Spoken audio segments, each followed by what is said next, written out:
نحمده ونصلي على رسوله الكريم أما بعد فأعوذ بالله من الشيطان الرجيم بسم الله الرحمن الرحيم يا أيها الناس اعبدوا ربكم الذي خلقكم والذين من قبلكم لعلكم تتقون الذي جعل لكم الأرض فراشا والسماء بناء وأنزل من السماء ماء فأخرج به من الثمرات رزقا لكم فلا تجعلوا لله أندادا وأنتم تعلمون وإن كنتم في ريب مما نزلنا على عبدنا فأتوا بسورة من مثله وادعوا شهداءكم من دون الله إن كنتم صادقين فإن لم تفعلوا ولن تفعلوا فاتقوا النار التي وقودها الناس والحجارة أعدت للكافرين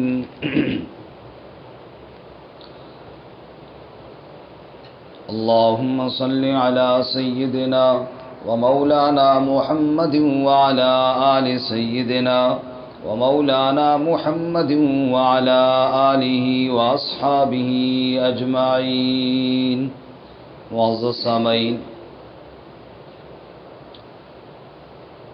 سورۃ البقرہ کی ابتدا میں اللہ تعالیٰ نے تمہید کے طور پر 3 جماعتوں کا ذکر فرمایا۔ سب سے پہلے متقین کا اور ان کی 5 صفتیں بیان کی۔ غیب پر ایمان رکھتے ہیں، نماز قائم کرتے ہیں، اللہ کی دی ہوئی میں سے خرچ کرتے ہیں، قرآن مقدس اور پہلی تمام کتابوں پر ایمان رکھتے ہیں، آخرت پر یقین رکھتے ہیں۔ یہی لوگ ہدایت پر ہیں اور یہی لوگ کامیاب ہونے والے ہیں۔ اس کے بعد دوسری جماعت یعنی کفار کا ذکر کیا۔ ان کو سمجھانے اور نہ سمجھانے کا کوئی فائدہ نہیں، برابر ہی ہے دونوں باتیں، کیونکہ وہ کفر کے انتہائی درجے پر پہنچ گئے ہیں اور دلوں پر مہر لگ گئی ہے، کانوں اور آنکھوں پر پردے چڑھ گئے ہیں، بس ان کے لیے بڑا عذاب ہے۔ پھر تیسری جماعت کا ذکر ہوا یعنی منافقین کا۔ ان کی کئی صفتیں بیان کی ہیں۔ بظاہر ایمان کے دعوے دار ہیں لیکن در حقیقت مومن نہیں ہیں، اور صحابہ کرام کو نعوذ باللہ بے وقوف کہتے ہیں۔ ایمان والوں سے ملتے ہیں تو کہتے ہیں ہم ایمان والے ہیں، اور کافروں سے ملتے ہیں کہتے ہیں تمہارے ساتھ ہیں، ان کے ساتھ تو ٹھٹھا مذاق کر رہے تھے۔ مثال ان کی ایسی ہے جیسے ایک آدمی نے روشنی کی اور قریب بیٹھے ہوئے اندھے رہ گئے۔ یہ آپ صلی اللہ علیہ وسلم کے قریب رہ کر بھی کوئی نظر نہیں آتا ان کو، بہرے گونگے اندھے بنے ہوئی ہیں۔ دوسری مثال یہ بیان کی جیسے سخت بارش ہو، اس میں گرج چمک اور کڑک ہو اور کانوں میں انگلیاں ڈال کے کھڑے ہو جائیں، اور روشنی کی ذرا نظر آئے تو ایک قدم آگے بڑھائیں اور پھر کھڑے رہیں۔ یہی ان کی حالت ہے۔ اب ان 3 جماعتوں کا تمہیداً ذکر کرنے کے بعد آج کے سبق میں دعوی سورہ ہے، یعنی سورت کا مرکزی مضمون ہے۔ ان 3 جماعتوں کا ذکر کرنے کے بعد اللہ تعالیٰ ان کو کیا کہنا چاہتے ہیں؟ فرمایا یا ایھا الناس اعبدوا ربکم۔ اب فرمایا یا ایھا الناس، اس میں ایمان والے بھی ہیں، ناس میں کافر بھی ہیں، اور الناس میں منافق بھی ہیں، یعنی جو بھی گروہ ہے سب کو خطاب کر کے فرمایا اعبدوا ربکم، اپنے رب کی عبادت کرو، کیونکہ رب تو سب کا اللہ تعالیٰ ہے۔ تو دعوی توحید دعوی صورت ہے یعنی لوگوں عبادت کے لائق صرف اللہ ہی کی ذات ہے، پکاروں کے لائق صرف کون ہے جی؟ اللہ۔ تو اس سورہ مبارکہ میں 3 مرتبہ اللہ تعالیٰ نے توحید کی دعوت دی ہے۔ ایک تو یہ ہے آج کا سبق، ایک اس کے بعد آئے گا الہکم الہ واحد، تمہارا الہ الہ ایک ہی ہے، لا الہ الا ہو۔ اور تیسری دفعہ آئے گا تیسرے پارے میں آیت الکرسی میں، اللہ لا الہ الا ہو۔ بہرحال ارشاد فرمایا یا ایھا الناس، اے لوگوں، اعبدوا ربکم، عبادت کرو اپنے رب کی۔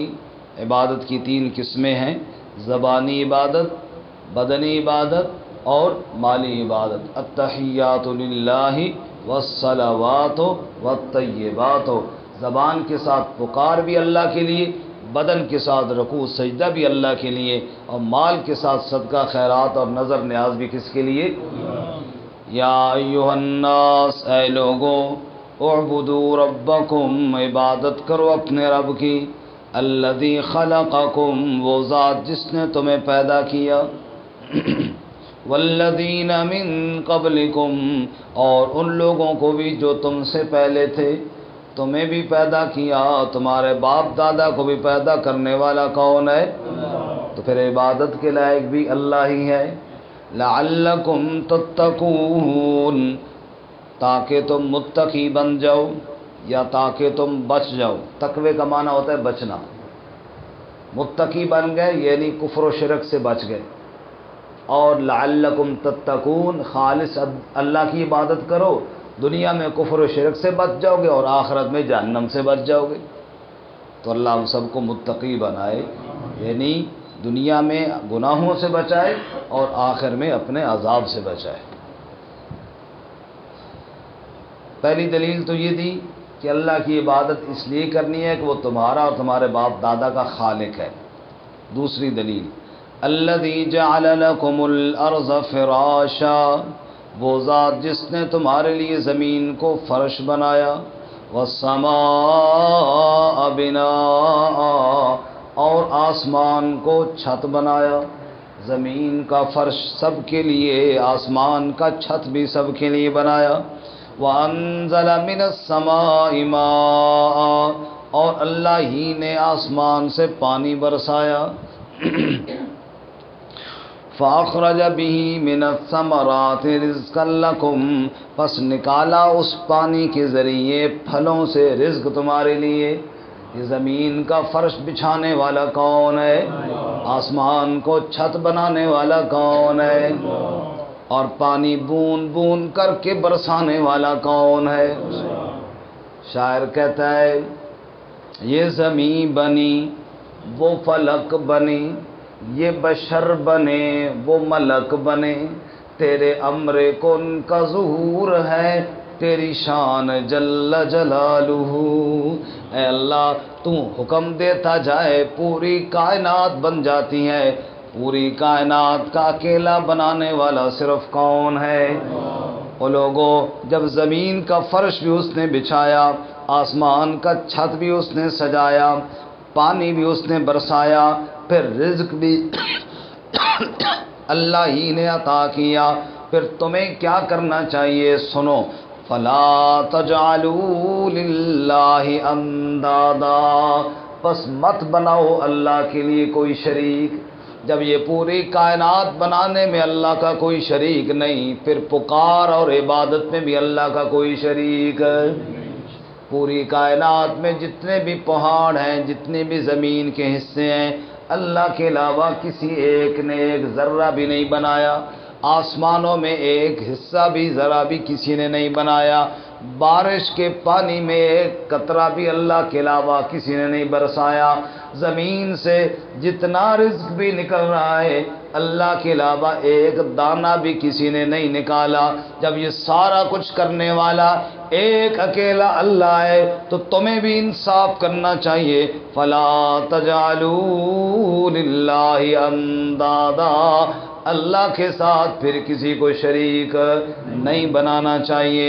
وَأَنْتُمْ تَعْلَمُونَ، اور تم جانتے ہو، تمہیں پتہ ہے اللہ کے علاوہ خالق کوئی نہیں۔ جب خالق کوئی نہیں ہے تو عبادت کے لائق بھی اور جب یہ بات دعوت توحید بیان کی نا قرآن نے، اب اگلا اعتراض آ گیا قرآن پہ۔ مشرکین نے کہا، کفار نے کہا ہم تو قرآن کو نہیں مانتے، نعوذ باللہ، تو قرآن کی بات کیسے مانیں؟ بھائی بات تو تب مانی جاتی ہے جب بندہ کہے کہ واقعی اللہ کا کلام ہے۔ جب انہوں نے یہ کہا، اللہ نے چیلنج دیا، فرمایا وَإِن كُنتُمْ فِي رَيْبٍ، اور اگر تم شک میں ہو، مِمَّا نَزَّلْنَا عَلَىٰ عَبْدِنَا، اس سے جو ہم نے نازل کیا اپنے بندے پر، اپنے پیارے بندے حضرت محمد صلی اللہ علیہ وسلم پر جو کلام ہم نے نازل کیا، اگر تم اس میں شک میں ہو تو پھر چیلنج سنو، فَاتُوا بِسُورَةٍ مِّن مِّثْلِهِ، لے آؤ تم بھی کوئی ایک صورت اس جیسی، تم بھی بنا کر لے آؤ نا، وَادْعُوا شُهَدَاءَكُم مِّن دُونِ اللَّهِ، اور بلا لو اپنے گواہوں کو، یعنی اپنے شریکوں کو اللہ کے علاوہ ساری کائنات میں جو جو تم نے معبود بنا رکھے ہیں، سارے مل کر بھی قرآن جیسی ایک صورت بنا کر لے آؤ، ان کنتم صادقین، اگر تم سچے ہو، اگر سچے ہو تو قرآن جیسی ایک صورت بھی تم بنا کر کے لے آؤ۔ اور اگلی بات سنو، فَإِن لَّمْ تَفْعَلُوا، پس اگر تم یہ کام نہ کر سکے، قرآن کی جیسی صورت نہ بنا سکے، اور سنو دنیا والو، وَلَن تَفْعَلُوا، ہرگز تم نہ کر سکو گے، قیامت آ جائے گی قرآن کی مثل نہیں آئے گی، قیامت برپا ہو جائے گی، قرآن جیسی صورت قرآن کے مخالفین نہ بنا سکے ہیں، اور اللہ نے واضح بتایا قیامت تک کوئی بنا سکے گا بھی نہیں۔ فَاتَّقُوا النَّارَ الَّتِي وَقُودُهَا النَّاسُ وَالْحِجَارَةُ، پھر ڈرو نہ اس آگ سے جس کا ایندھن انسان اور پتھر ہیں، اعدت للکافرین، وہ آگ کافروں کے لیے تیار کی گئی ہے۔ اللہ تعالی ہمیں محفوظ فرمائے۔ یہ قرآن مجید کی صداقت کا چیلنج ہے جی۔ قرآن مجید نے اس کے علاوہ اور چیلنج بھی دیے ہیں، میں آپ کو آیتیں پڑھ کے سنا دیتا ہوں۔ ایک 15ویں پارے میں ہے، کُلَّ إِنِ اجْتَمَعَتِ الْإِنسُ وَالْجِنُّ عَلَىٰ أَن يَأْتُوا بِمِثْلِ هَٰذَا الْقُرْآنِ، اگر جن اکٹھے ہو جائیں اور انسان بھی ساتھ مل جائیں، سارے جن و انس مل کر اس قرآن کی طرح کوئی قرآن لانا چاہیں، لا یأتون بمثلہ ولو کان بعضهم لبعض ظہیرا، سارے مل کر بھی قرآن کی مثل لانے سے عاجز ہیں۔ دوسرا چیلنج سورہ ہود میں ہے، فرمایا قرآن میں شک ہے تو فَأْتُوا بِعَشْرِ صُوَرٍ مِثْلِهِ، 10 صورتیں قرآن جیسی لے کر کے آؤ۔ تیسرا چیلنج ہمارے سامنے ہے، فَأْتُوا بِسُورَةٍ مِّن مِّثْلِهِ، ایک صورت قرآن جیسی لے آؤ۔ چوتھا چیلنج 27ویں پارے میں ہے، فَلْيَأْتُوا بِحَدِيثٍ مِّثْلِهِ إِن كَانُوا صَادِقِينَ، ایک آیت قرآن جیسی لے کر آؤ اگر سچے ہو۔ ساری کائنات مل جائے، قرآن کی ایک آیت کا مقابلہ نہیں، کیونکہ وہ مخلوق کی باتیں ہوں گی اور یہ خالق کا کلام ہے۔ کہاں مخلوق کی باتیں، کہاں خالق کا کلام۔ فرمایا اگر تم قرآن کی مثل نہیں لا سکتے، پھر جہنم کی آگ سے ڈرو جس کے اندر ایندھن کے طور پہ انسان اور پتھر ہوں گے۔ یہ انسان اور پتھر جو بتایا گیا جی، یہ کیوں؟ انسان تو سمجھ میں آتی ہے کہ کفار منکرین سزا کے طور پہ جہنم میں جلیں گے، پتھر کیوں؟ اس کے 2 مفسرین نے جواب دیے ہیں۔ پہلا جواب تو یہ ہے کہ وہ پتھر جن کے بت بنا کر پوجتے تھے وہ بھی جہنم میں پاس ہوں گے، ان کو حسرت دلانے کے لیے، بھئی یہ تمہارے معبود ہیں، چلو معبود بھی سامنے ہے، اس کو کہو نا جہنم سے نکالے، وہ دیکھ دیکھ کے افسوس کرتے رہیں گے، کتنا افسوس، اس کے آگے ہم جھکتے رہے، اس کو ہم معبود سمجھ کر پکارتے رہے جو اتنا بے بس ہے کہ جہنم میں ہمارے ساتھ پڑا ہوا ہے، اور ہمیں جہنم سے نکالنے پر قدرت نہیں رکھتا، تو پتھروں سے مراد وہ بت ہیں جن کو دنیا میں پکارتے تھے، وہ بت بھی سامنے رکھے جائیں گے حسرت دلانے کے لیے۔ یا دوسرا مطلب پتھروں سے مراد یہ ہے، دنیا میں جیسے ہم نے آگ دیکھی، آپ نے کاغذ کو آگ لگائی تو وہ بھی آگ ہے، تنکوں کو لگائی وہ بھی آگ ہے، لکڑی کو لگائی تو وہ بھی آگ ہے۔ جتنا ایندھن سخت ہوگا اتنا آگ کی تپش سخت ہوگی، اتنا آگ کی تپش زیادہ ہوگی۔ جیسے کہ آپ دیکھتے ہیں بڑی بڑی لکڑیوں میں تندور میں جب ڈالتے ہیں وہ گھنٹوں بعد تک بھی جناب وہ آگ اسی طرح دہک رہی ہوتی ہے، کیونکہ اس کا ایندھن زیادہ ہے، اور کاغذ کو لگایا تو 1 سیکنڈ کے بعد ہی وہ ختم ہو جاتی ہے۔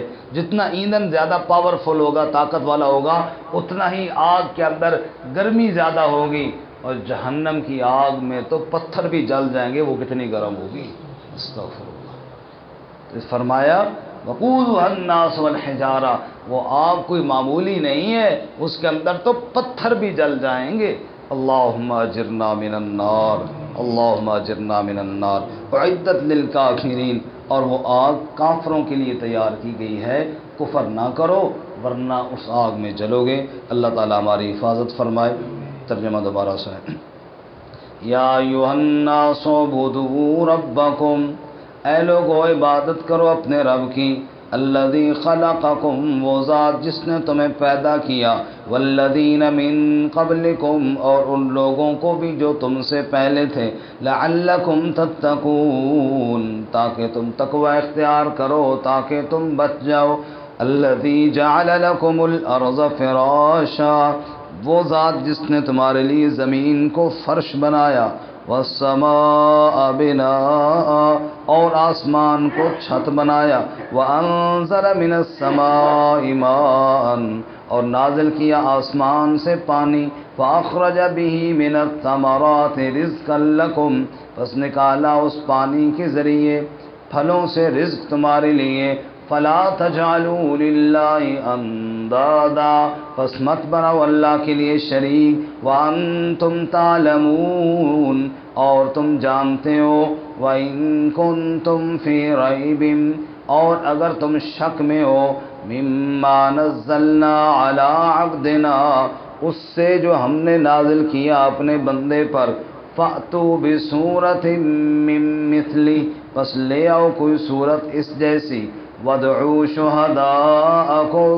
مِّن دُونِ اللَّهِ، اور بلاؤ اپنے شریکوں کو جو اللہ کے علاوہ ہیں، ان کنتم صادقین، اگر تم سچے ہو، فَإِن لَّمْ تَفْعَلُوا، پس اگر تم نہ کر سکیں، وَلَن تَفْعَلُوا، اور ہرگز نہ کر سکو گے، فَاتَّقُوا النَّارَ، پس ڈرو آگ سے، التی وقودها الناس والحجارہ، جس کا ایندھن انسان اور پتھر ہیں، اعدت للکافرین، تیار کی گئی ہے کافروں کی